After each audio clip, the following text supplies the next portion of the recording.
El sermón de Pablo ante Félix. Pero al disertar Pablo acerca de la justicia, del dominio propio y del juicio venidero, Félix se espantó y dijo: Ahora vete, pero cuando tenga oportunidad te llamaré. Hechos 24:25. El poder del Evangelio se manifiesta en su maravillosa grandeza cuando vemos su impacto sobre los corazones consagrados a él, cuando se ven sujetos a tribulación, a persecución o a aflicción. Cuán poderoso ha de ser ese Evangelio, pues cuando entró en el corazón de Pablo, ya no pudo ser expulsado nunca de allí. Pablo sufrió la pérdida de todas las cosas y las tuvo por basura para ganar a Cristo. Para difundir la verdad se enfrentó a penalidades, a naufragios, a peligros en tierra y peligros en el mar, pero ninguna de estas cosas lo hizo desistir y no consideró valiosa su vida, pues quería ganar a Cristo y ser hallado en él. Una persecución se sucedía a la otra. Fue azotado con varas por los judíos, fue arrastrado de un tribunal a otro. Casi no hubo ninguna ciudad en la que no encontrara que le esperaban cadenas y prisión. Atacado en su propio país, es acusado en Jerusalén y procesado en Cesarea, es llevado de un tribunal a otro en busca de quitarle la vida. Pero observen cómo conserva siempre la prominente pasión de su alma. No importa dónde lo pongan, pareciera ser como John Bunyan, que dice: si me dejaran salir hoy de la prisión, predicaría otra vez mañana el Evangelio por la gracia de Dios. No, es más que eso, pues lo predicó en la prisión y lo proclamó delante de sus jueces. Estando delante del Sanedrín, clama: acerca de la resurrección de los muertos soy juzgado. Cuando fue citado a comparecer ante Agripa, Pablo relata su conversión y habla tan dulcemente de la gracia de Dios que el propio rey exclama: por poco me persuades a ser cristiano.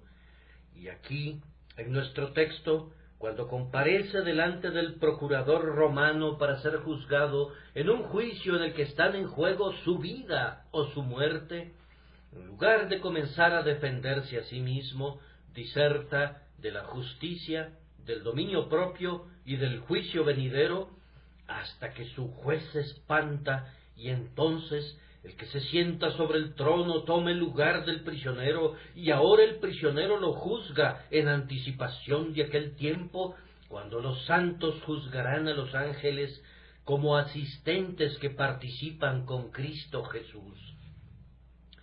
Vamos, una vez que el hombre cree en el Evangelio y resuelve difundirlo, es convertido en un gran hombre. Si se trata de un hombre desposeído de poder, de intelecto y de talento, es convertido en un hombre grandemente denodado en su arduo deseo de servir a Cristo en la pequeña medida en que pueda hacerlo. Pero si se trata de un hombre dotado, enciende su alma entera, saca a relucir todos sus poderes, desarrolla todo lo que permanece oculto, encuentra cada talento que había sido guardado en un pañuelo y despliega todo el oro y la plata de la riqueza intelectual del hombre, exponiéndolo todo para honra de ese Cristo que lo ha comprado todo con su sangre. Podríamos detenernos un poco más y demorarnos en esta reflexión para mostrarles cómo, en todas las épocas, esta ha sido la verdad, que el poder del Evangelio en la influencia ejercida sobre los corazones de los hombres ha sido eminentemente demostrado, probando la verdad de aquella expresión de Pablo cuando dijo que ni tribulación o angustia o persecución o hambre o desnudez o peligro o espada habrá de separarlos del amor de Dios que es en Jesucristo su Señor. Pero en vez de hacer eso, los invito a escudriñar el texto más cuidadosamente. Tenemos ante nosotros un cuadro que muestra a tres personajes, Félix y Drusila, ambos sentados en el tribunal, Pablo, el prisionero, que fue conducido allí atado con cadenas para que explicara a Drusila y Félix las doctrinas de la religión cristiana y resolvieran si era absuelto o era condenado a morir. Tienen, por un lado, a un juez dispuesto a condenar a muerte al prisionero porque deseaba agradar a los judíos. También tienen, por otro lado, a un prisionero impertérrito que se presenta ante el juez y que sin recurrir a ningún debate comienza a revelar el Evangelio seleccionando una cierta porción de él, lo cual es descrito en nuestro texto diciendo que Pablo disertaba acerca de la justicia, del dominio propio y del juicio venidero. El juez se espanta, despide apresuradamente al prisionero y promete escucharle cuando tenga oportunidad. Entonces, consideren en primer lugar el sermón apropiado. Noten, en segundo lugar, el oyente afectado, pues el que le escuchaba estaba en verdad conmovido. Félix se espantó. Luego noten, en tercer lugar, la lamentable desilusión. En vez de que se prestara atención al mensaje, la única respuesta que recibió fue: ahora vete. Entonces, en primer lugar, tenemos un sermón apropiado.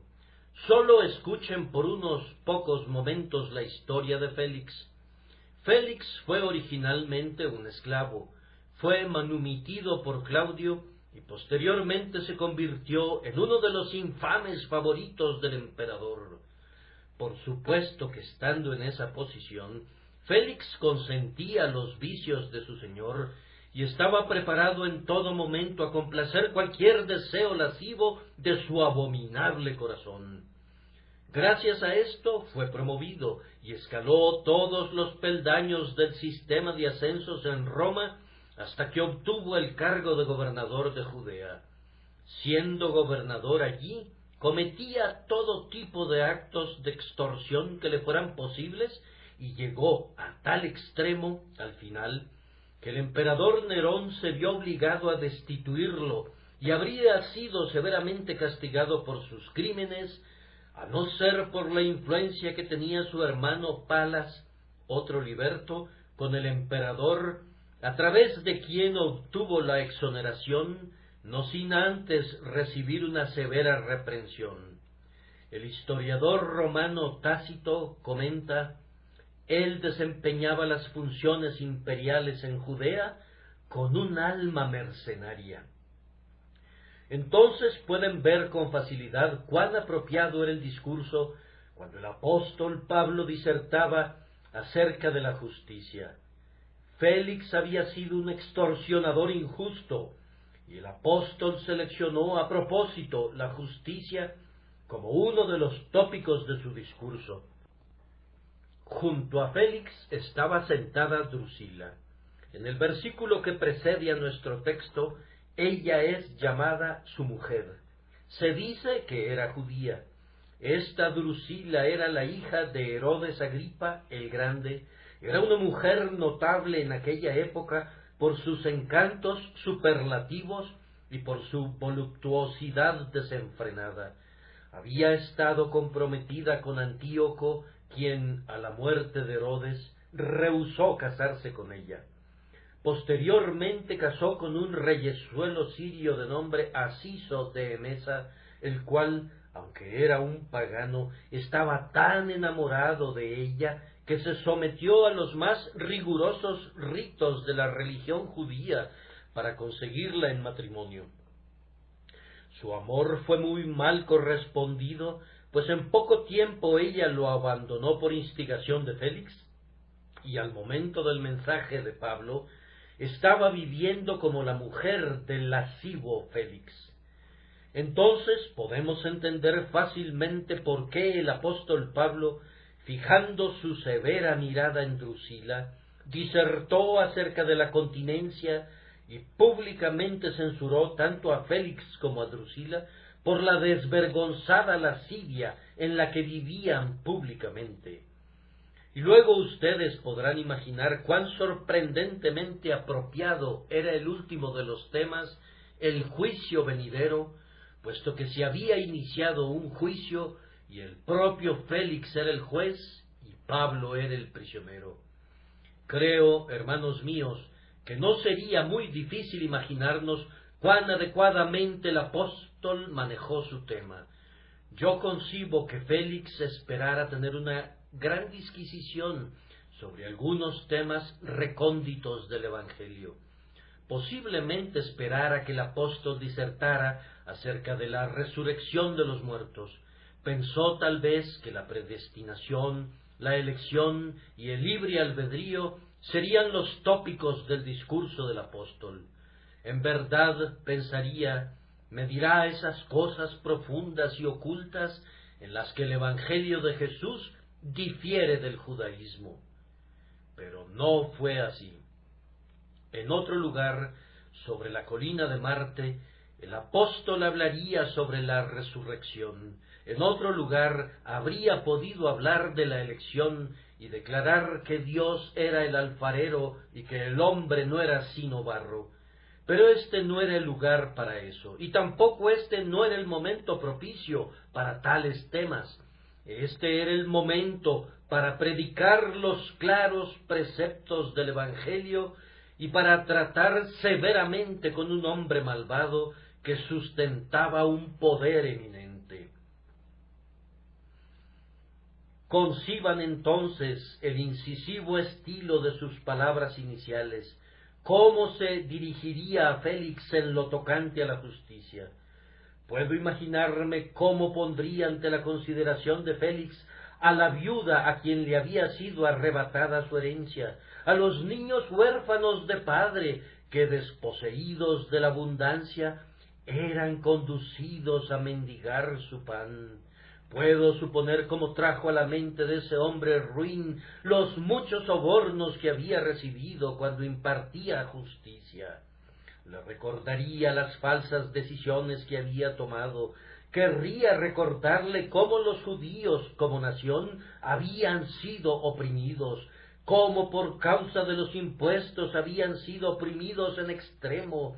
Le presentaría una escena tras otra en las que la avaricia había pasado por encima de la equidad, describiendo valerosa y severamente el carácter preciso del hombre, para luego declarar al final que tales hombres no podrían tener una herencia en el reino de Dios y pedirle que se arrepintiera de esta su iniquidad para que sus pecados pudieran ser perdonados. Luego, amable y delicadamente, volviéndose a la otra persona, puedo imaginar cómo fijaría sus ojos en Drusila y le recordaría que ella había perdido todo aquello por lo que una mujer había de vivir, y comentaría solemnemente los más poderosos motivos que prevalecían en su lascivo corazón. Y luego, dirigiéndose a Félix, le recordaría que los adúlteros y fornicarios y personas inmundas no tienen una herencia en el reino de Dios.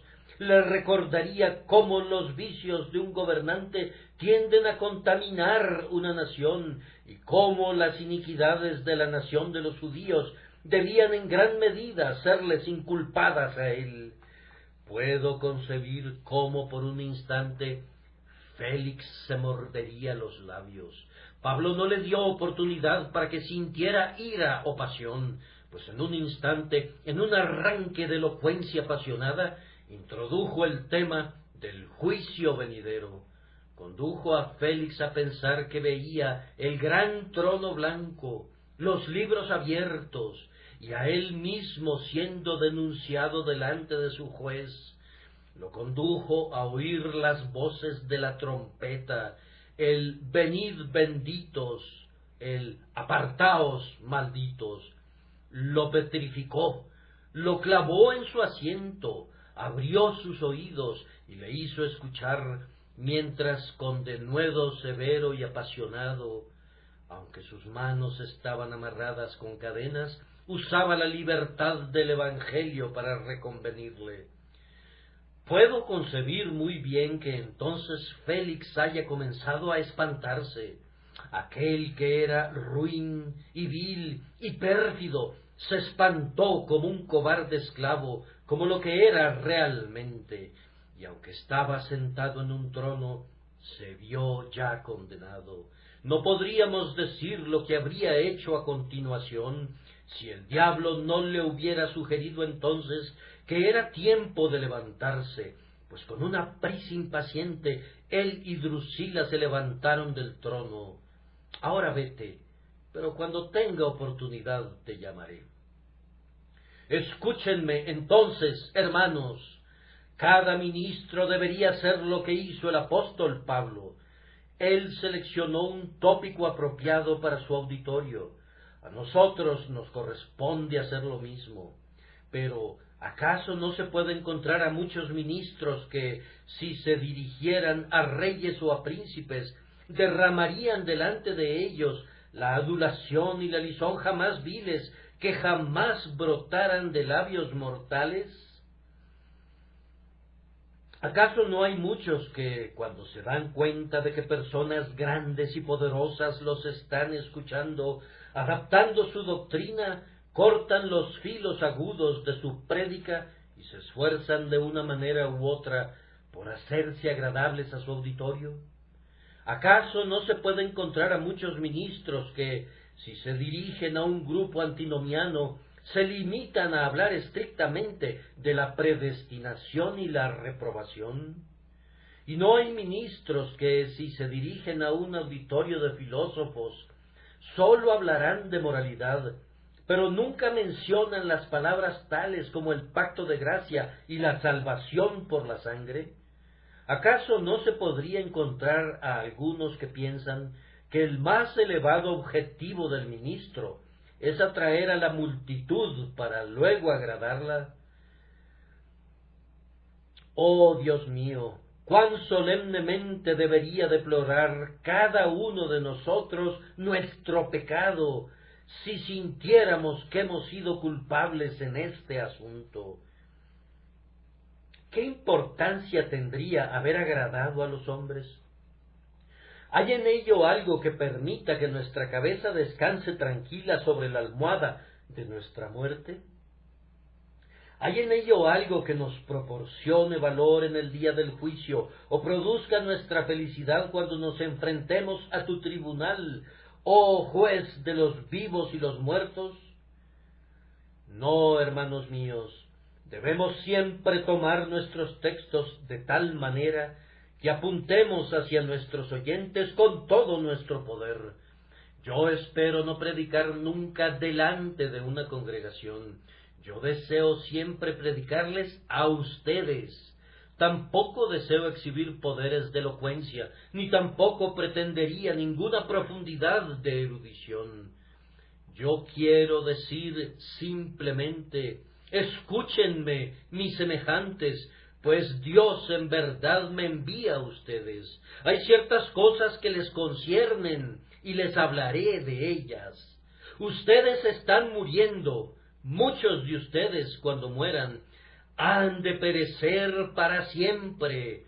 No me corresponde a mí estarlos divirtiendo con algunas cosas profundas que pudieran instruir su intelecto, pero sin entrar en sus corazones. A mí me corresponde poner la flecha en el arco y dispararla a su destino, desenvainar la espada, y aunque la vaina esté más reluciente que nunca, arrojarla a un lado para que la majestad de la verdad desnuda hiera a sus corazones, pues en el día del juicio, exceptuando las predicaciones sencillas, todo lo demás será consumido como madera, heno y hojarasca, pero las predicaciones claras permanecerán como el oro y la plata y las piedras preciosas que no pueden ser consumidos.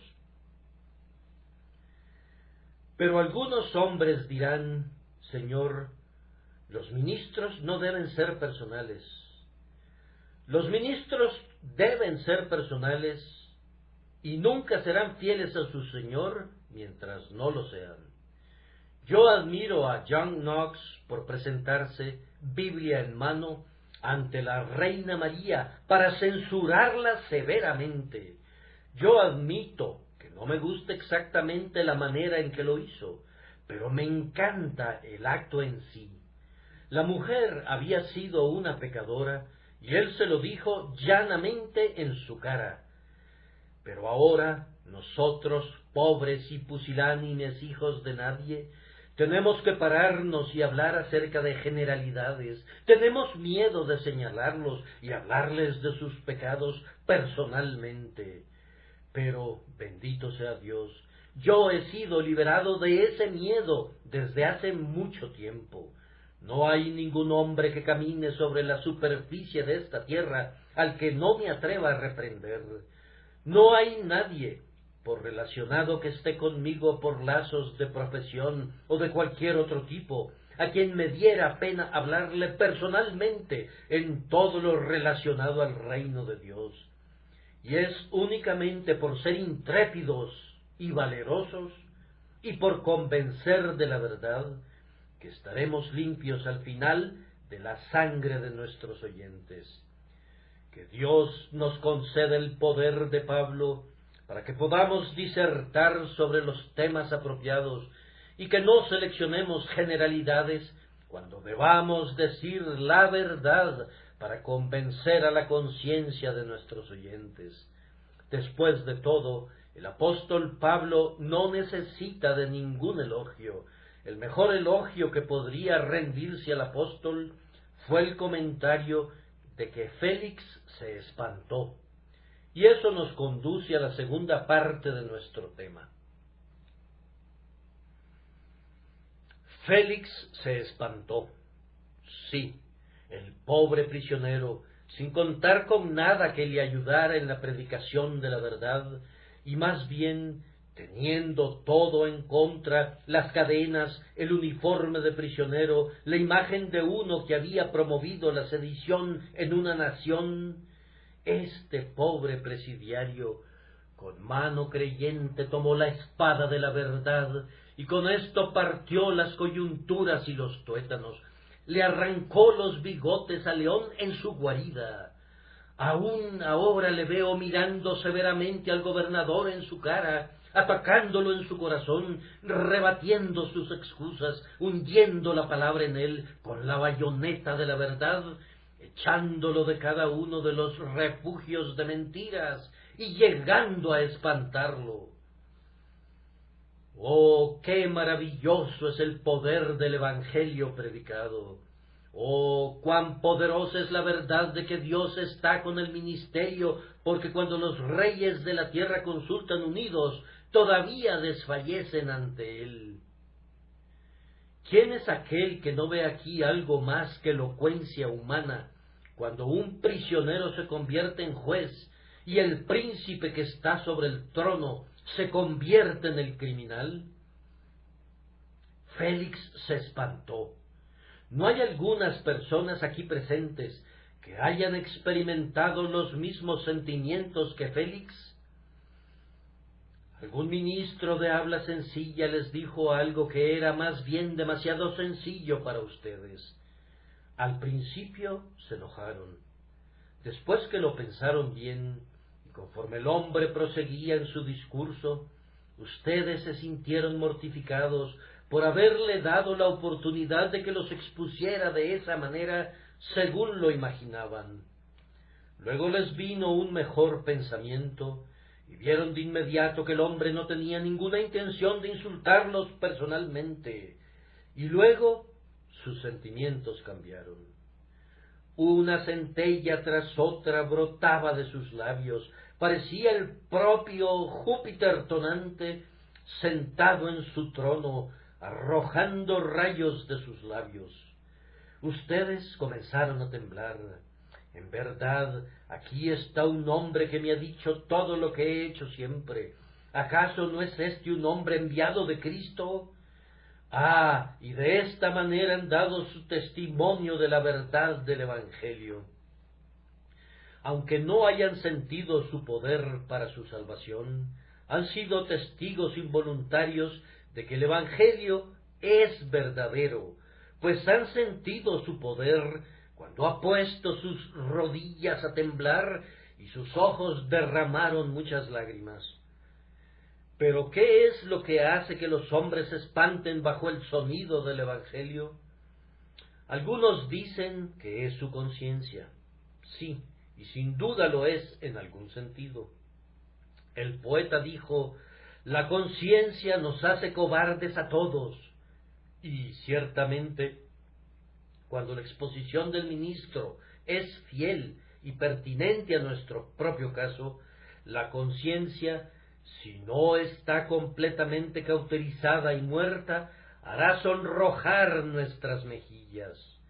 Pero yo entiendo que la conciencia en sí misma es tan completamente corrupta, conjuntamente con todos los otros poderes de la condición humana, que nunca haría que un hombre fuese tan lejos como llegar a espantarse si no hubiese algo que obrara en la conciencia y sólo fuese confiada la obra de su propia fuerza natural. Hermanos míos, yo creo que lo que algunas personas llaman convicción natural es, después de todo, la obra del Espíritu. Algunos teólogos muy profundos son tan entusiastas de la doctrina que afirma que el Espíritu Santo obra siempre eficazmente, que opinan que el Espíritu no puede obrar nunca una emoción transitoria en el alma de un hombre. Ellos imputan tales cosas a la conciencia. Y si ven a un hombre como Félix espantado, dicen que se trata de la conciencia natural. Ahora, ellos no ven que en esto están tocando otra doctrina igualmente amada por ellos, la doctrina de la depravación total. Pues si los hombres son totalmente depravados por naturaleza, entonces, como espantarse es algo bueno, no serían capaces ni siquiera de eso sin alguna influencia del Espíritu Santo. El hecho es, querido oyente, que el Espíritu Santo obra de dos maneras.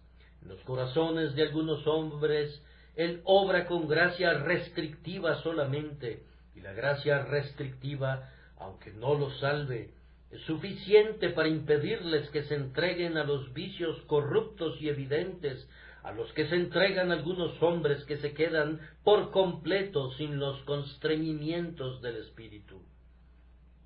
Ahora, en Félix había alguna pequeña porción de esta gracia restrictiva, y cuando el apóstol le presentó el Evangelio, esta gracia restrictiva revivió su conciencia y condujo a Félix a espantarse.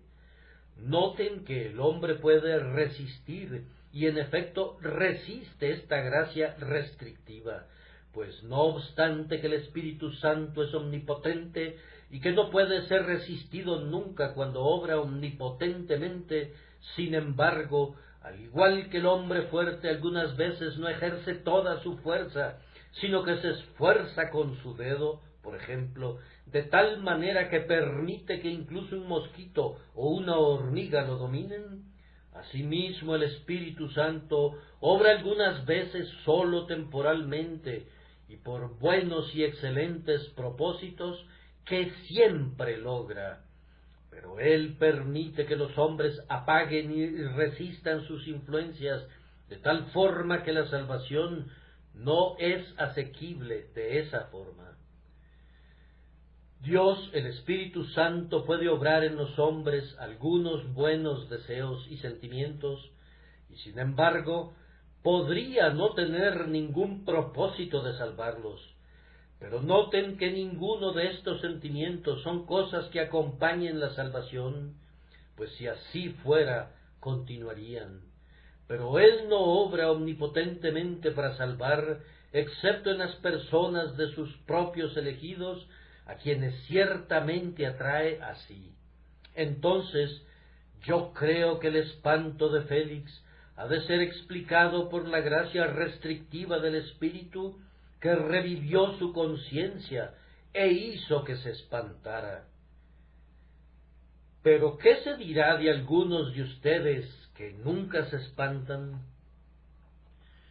Tú has venido aquí esta mañana con tu rostro de bronce y con tu corazón insolente y altivo. Has estado vociferando tus blasfemias contra el alto cielo, y ahora permaneces inconmovible y desvergonzado en la casa de Dios. Aunque un Baxter resucitara de los muertos y con conmovedoras lágrimas y suspiros predicara el Evangelio, tú te reirías y te burlarías. Aunque Boanerges con una lengua de trueno viniera y te predicara, tú fruncirías el labio y encontrarías alguna falla en su oratoria, y sus palabras nunca alcanzarían tu corazón. Oh generación impía, cómo Dios los ha dado por perdidos y cómo los ha embelesado el infierno. Oh raza de hacedores de maldad, niños que son corruptores, cuán cauterizados están. Mi alma lee con una mirada profética la escritura sobre la pared. Ustedes ya han sido condenados. Ustedes dejaron atrás toda esperanza, árboles otoñales sin fruto, 2 veces muertos y desarraigados. Pues en el hecho de que ustedes no se espantan, hay una prueba no sólo de su muerte, sino de su positiva putrefacción. Han de morir como son, sin esperanza, sin confianza ni refugio, pues quien ha perdido el sentimiento ha perdido la esperanza. El que ya no tiene conciencia ha sido abandonado por Dios el Espíritu Santo, y ya no contenderá con él para siempre. Y ahora, pasando rápidamente este punto del auditorio espantado, llegamos a continuación a la lamentable desilusión que experimentó Pablo cuando vio que Félix se levantaba con celeridad y lo despedía de su presencia. Es maravilloso, díjole una vez un hombre a un ministro, es maravilloso ver a toda una congregación conmovida hasta las lágrimas por la predicación de la palabra. Sí, respondió ese ministro, es maravilloso, pero yo conozco una maravilla 10 veces mayor que esa. La maravilla es que esa gente se limpie sus lágrimas tan rápido y olvide lo que ha escuchado. Es maravilloso que Félix se espantara delante de Pablo. Es más maravilloso aún que Félix dijera, ahora vete. Es extraño, es sorprendentemente extraño que cuando la palabra toca la conciencia, aun entonces el pecado tiene tal poder sobre los hombres que la verdad puede ser resistida y expulsada del corazón. Félix, infeliz Félix, ¿por qué es que te levantas de tu asiento en el tribunal? ¿Es tal vez porque tienes muchos asuntos que resolver? Detente, Félix, deja que Pablo te hable 1 minuto más. Tú tienes negocios, pero ¿no te importa tratar los asuntos de tu alma? Detente, hombre infeliz. ¿Acaso estás a punto de ser un extorsionador otra vez? ¿De nuevo vas a darle mayor peso a tus riquezas personales? Oh, detente, no puedes dedicar otro minuto a tu pobre alma, ha de vivir para siempre. No has reservado nada para ella, ninguna esperanza en el cielo, nada de la sangre de Cristo, ningún perdón de pecado, ningún espíritu santificador, ninguna justicia imputada.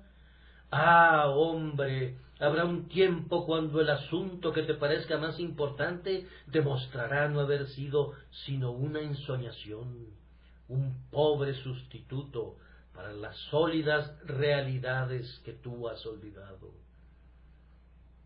¿Acaso respondes, no, el rey me ha hecho un encargo urgente, debo atender asuntos de César? Ah, Félix, pero tú tienes un monarca más grande que César. Hay uno que es emperador del cielo y señor de la tierra. ¿No puedes dedicarle un momento para ejecutar sus mandatos? Delante de su presencia, César no es sino un gusano. Hombre, obedecerás a uno y despreciarás a otro. Ah, no, yo sé lo que no te atreves a decir. Félix, tú te estás apartando de nuevo para entregarte a tus placeres lascivos. Vete y que vaya Drusila contigo. Pero detente, ¿te atreverías a hacer eso con esas últimas palabras resonando en tus oídos, el juicio venidero? ¿Cómo? ¿Acaso repetirás esa inexcusable tardanza que ya te ha condenado y regresarás a empapar tus manos con la lascivia y condenar doblemente tu espíritu después de las advertencias sentidas y oídas? Oh, hombre, yo podría llorar por ti al pensar que como el novillo va al matadero y como la oveja lame el cuchillo, así también te diriges al pecado que te destruye y a la concupiscencia que te arruina. Ustedes también, muchos de ustedes, han quedado grandemente impresionados bajo el ministerio.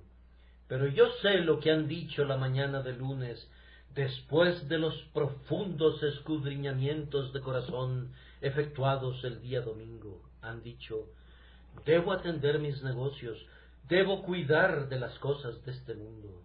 Ah, van a decir es un día cuando el infierno se ría en su cara por su insensatez. Piensen en los hombres que están muriendo cada día diciendo: hemos de vivir, pero que olvidan que han de morir. Oh, pobre alma, que te preocupas por esa casa, por tu cuerpo, y descuidas al huésped que vive dentro. Otro replica: he de tener un poco más de placer. ¿Llamas placer a eso? ¿Cómo puede haber placer cuando entregas a tu alma al suicidio? Placer cuando desafías a tu Hacedor, cuando pisoteas sus leyes y desprecias su gracia. Si esto es placer, es un placer en relación al cual los ángeles lloran. ¿Qué, hombre, considerarás es un placer cuando estés a punto de morir? Por sobre todo, ¿considerarás eso un placer cuando te presentes delante del tribunal de tu Hacedor al fin? Es extraño el engaño que te conduce a creer una mentira. No hay placer en eso que atrae la ira sobre tu alma hasta un grado sumo. Pero la respuesta usual es: todavía hay suficiente tiempo. El joven dice: déjame en paz hasta que me vuelva viejo. Y tú, anciano, ¿qué dices? Puedo suponer que la juventud espere con satisfacción la vida y cuente con encontrar un momento futuro más conveniente. Pero hay algunos de ustedes sobre los que han soplado 70 inviernos. ¿Cuántos esperan encontrar una ocasión propicia? Están a pocos días de marcha de la tumba. Si sólo abrieran sus pobres ojos lánguidos, podrían ver a la muerte a una pequeña distancia de ustedes. Los jóvenes pueden morir, los viejos deben morir. Dormir en la juventud es morir en el asedio, dormir en la ancianidad es dormitar durante el ataque. ¿Cómo, hombre, tú que estás tan cerca del tribunal de tu Hacedor, lo desecharás ahora con un ahora vete? ¿Cómo pondrás dilaciones ahora, cuando el cuchillo está puesto en tu garganta, cuando el gusano está en el corazón del árbol y las ramas han comenzado a marchitarse, cuando las muelas ya no funcionan ahora, porque son sólo unas cuantas y las ventanas de los ojos están oscurecidas? La hoja amarilla y marchita ha aparecido en ti, y tú estás todavía desprevenido para tu condena. Oh, hombre, de todos los necios, un necio de cabellos canos es el peor que pudiera encontrarse. con un pie en el sepulcro y otro pie en el cimiento de arena, ¿cómo habría de describirte, sino diciéndote como le dijo Dios al rico: necio, en unas cuantas noches más vienen a pedirte tu alma? Y entonces, ¿dónde estarás? Pero aún así, el clamor común es: hay tiempo suficiente. Incluso el moralista mundano dijo: tiempo suficiente es siempre insuficiente. Tiempo suficiente, hombre, ¿para qué? Seguramente has gastado tiempo suficiente en el pecado. Baste ya el tiempo pasado para haber hecho lo que agrada a los gentiles. ¿Cómo? ¿Tiempo suficiente para servir a un Dios que entregó su vida por ti? No, la eternidad no será demasiado larga para expresar sus preces, y por tanto no puede ser demasiado largo el tiempo de amarlo aquí y servirle los pocos días restantes que habrás de vivir en la tierra. Pero detente, voy a razonar contigo. Vamos, Félix, no te irás esta mañana hasta que mi alma entera se haya derramado en ti, no hasta que te haya abrazado y haya tratado de detenerte esta vez para que no le des la espalda a quien te invita a que vivas. Tú respondes: en otra oportunidad. ¿Cómo sabes tú que volverás a sentir alguna vez lo que sientes ahora? Esta mañana, tal vez, una voz está diciendo en tu corazón: prepárate para venir al encuentro de tu Dios. Mañana esa voz será callada. Los alborosos del salón de fiestas y del teatro apagarán esa voz que te advierte ahora, y tal vez no la oigas nunca más. Los hombres reciben sus advertencias, y todas las personas que perecen han recibido una advertencia final. Tal vez esta sea tu última advertencia. Se te dice hoy que a menos que te arrepientas, debes perecer. A menos que pongas tu confianza en Cristo, has de ser desechado para siempre.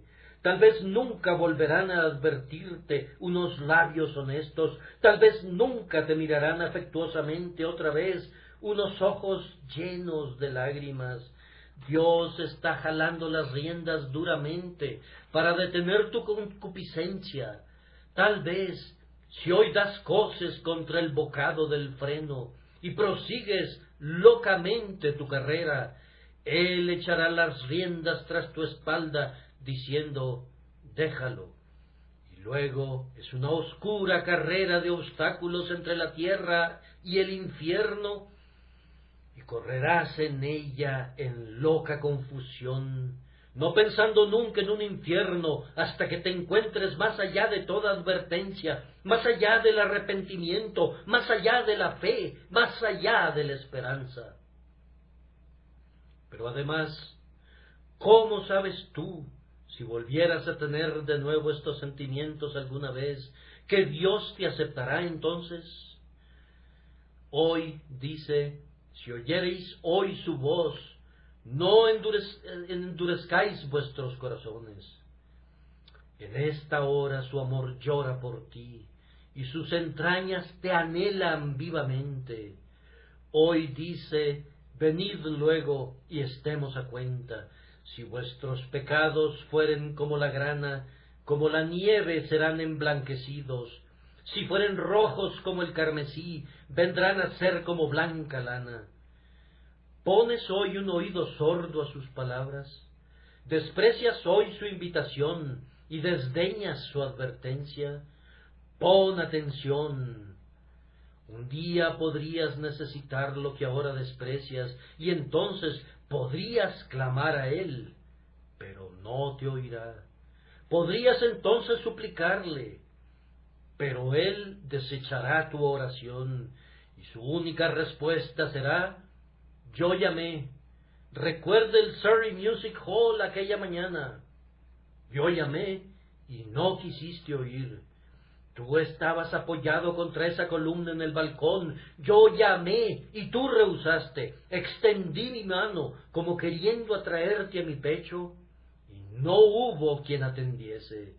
Tú estabas allí en el balcón, escuchabas, pero era como si no oyeras. Por tanto, y oh, qué terrible conclusión, también yo me reiré en vuestra calamidad y me burlaré cuando os viniere lo que teméis.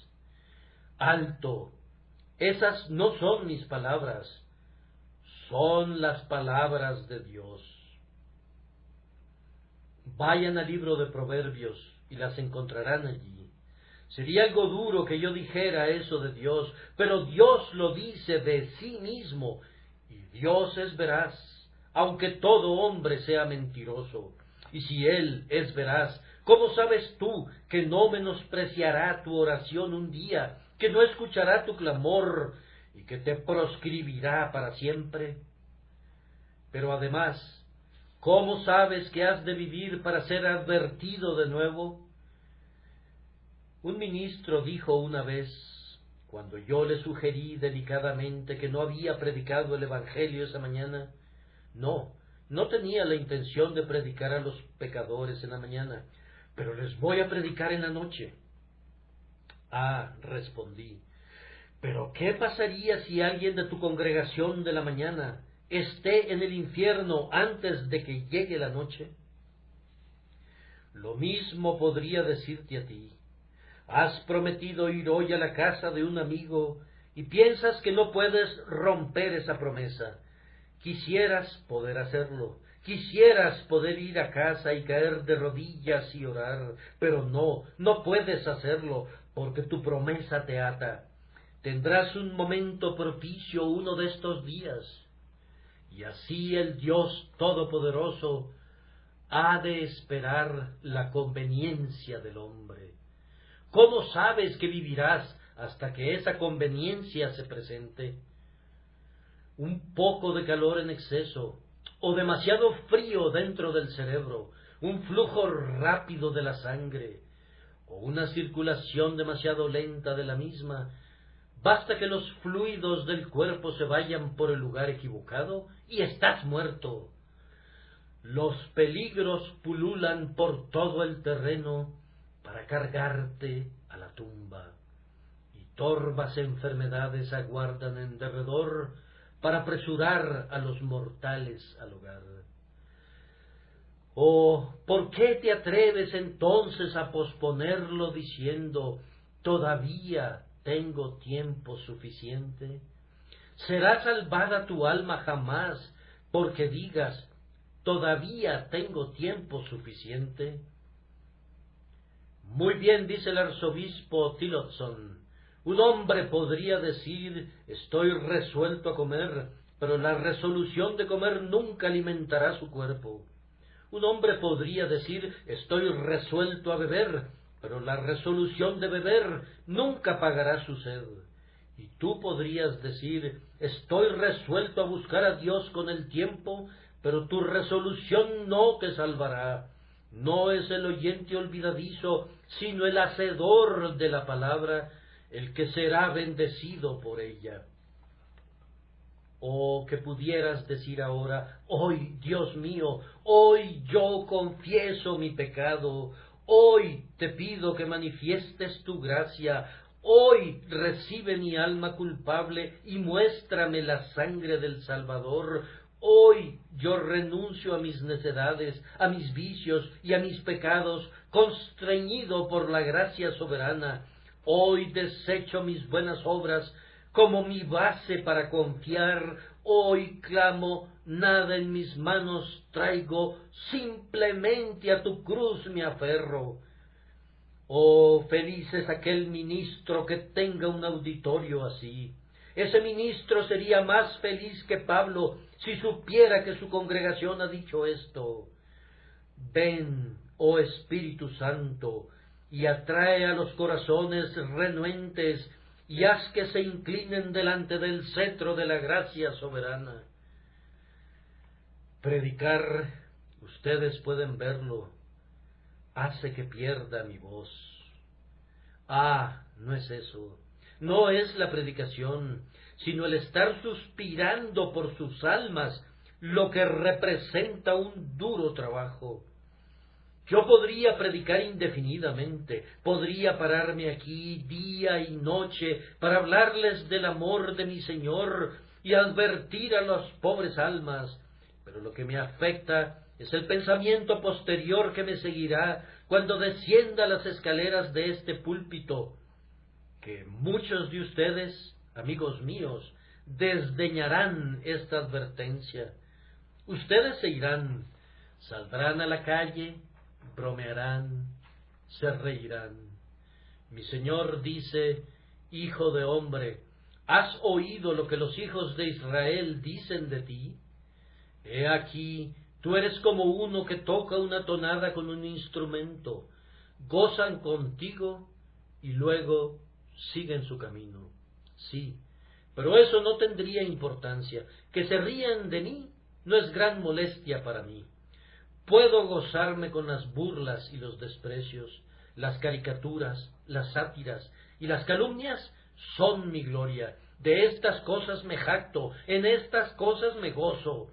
Pero que ustedes se aparten de su propia misericordia, esa es mi aflicción. Escúpanme, pero oh, arrepiéntanse. Ríanse de mí, pero oh, crean en mi Señor.